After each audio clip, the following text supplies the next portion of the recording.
Item 7.1 is a public hearing.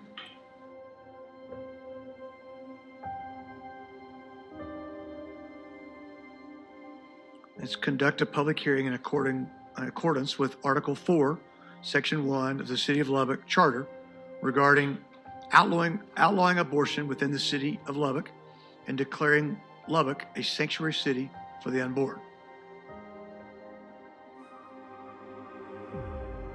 It's just such a tricky issue because it's very personal on every level and for everyone involved. I just have a hard time seeing it as a black and white issue. And I think when you try and make it a black and white issue, it becomes even more complicated and frustrating.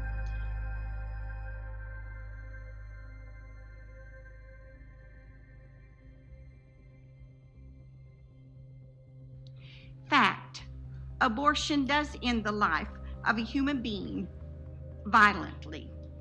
Fact: Planned Parenthood is the largest abortion provider in our country. Fact: it is estimated that every 97 seconds a baby is aborted inside a Planned Parenthood clinic.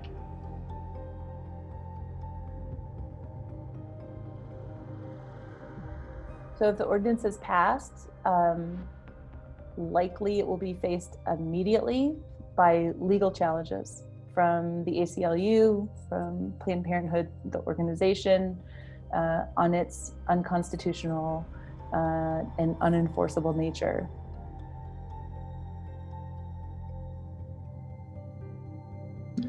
One city is going to be the one to overturn Roe v. Wade.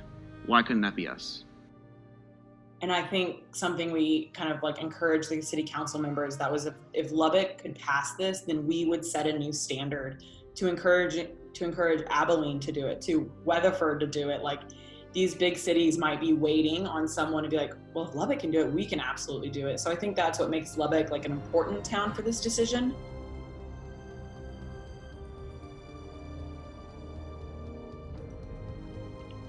It is a mockery of our Lord and his selfless sacrifice of his son, his child, for all of us to appeal to him to aid and abet the killing of the unborn.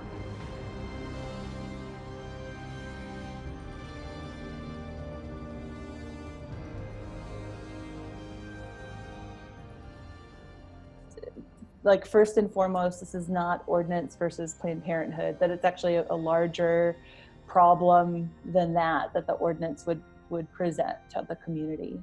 And that a person can be in opposition to the ordinance, whether or not they support Planned Parenthood. That's been a really important part of the message to communicate as well, because it certainly is a contentious and passionate issue for a lot of individuals.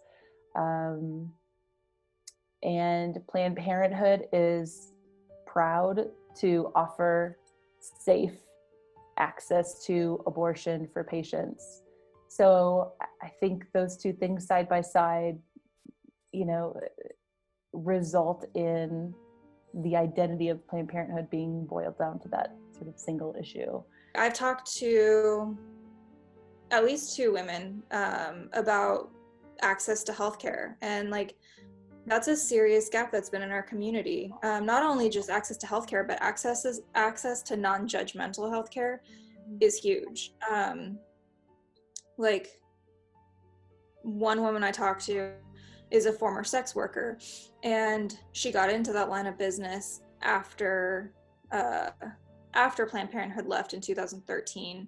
Mm-hmm. And she talked about how she wanted to go and talk to a doctor and tell them her actual situation, the fact that she was actually in prostitution, but she didn't feel comfortable anywhere else. And she said that if Planned Parenthood had been here, she could have gone, explained what was going on, and they would have given her whatever she needed to stay protected and stay healthy.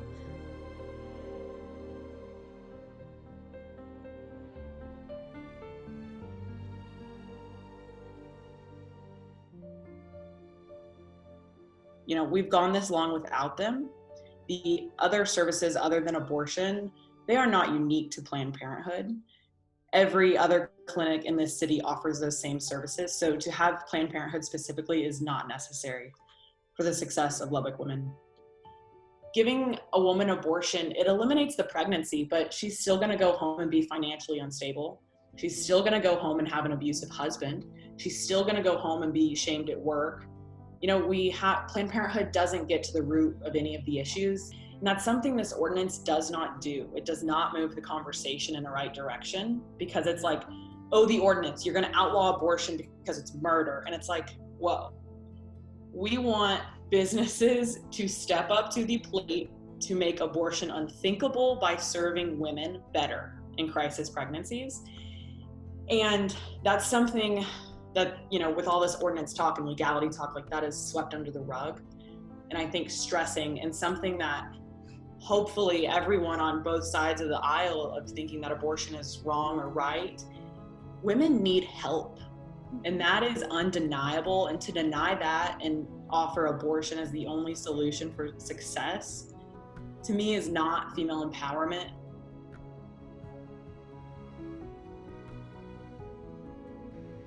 Whether you like it or not, Roe versus Wade is the law of the land. It has been. And until the Supreme Court changes opinion on Roe v. Wade,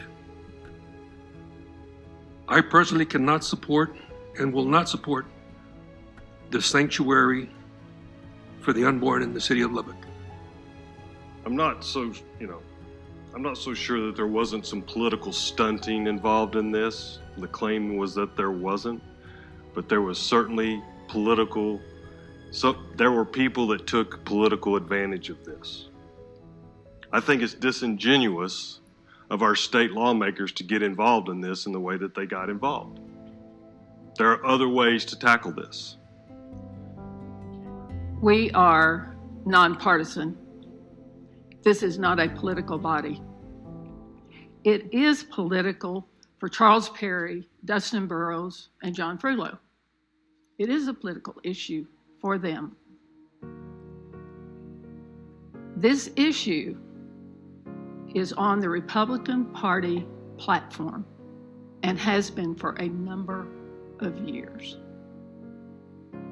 So for it to end up with us is the wrong place. Both implied and said tonight that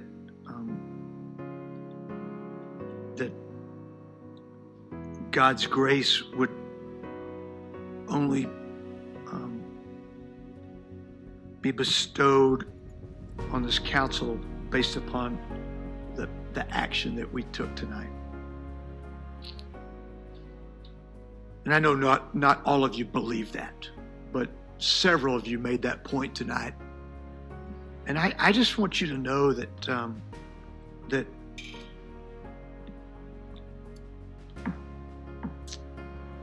my God is a loving God, and that His grace drips all over me every day.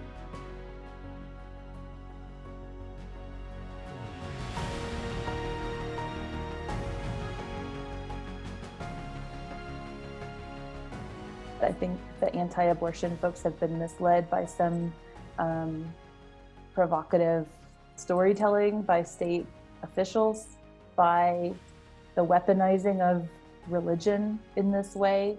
So there's just more to the story that needs to be told. There's a lot of education that needs to happen in the community if it ends up going to the public vote. The council members shutting this ordinance down was just proof that politics is about backdoor conversations. It's not about change anymore. The anti-abortion voice is very loud here in Lubbock. It was loud at the city council meeting. It can be amplified in many ways, but it is not the majority, and I'm sure of that.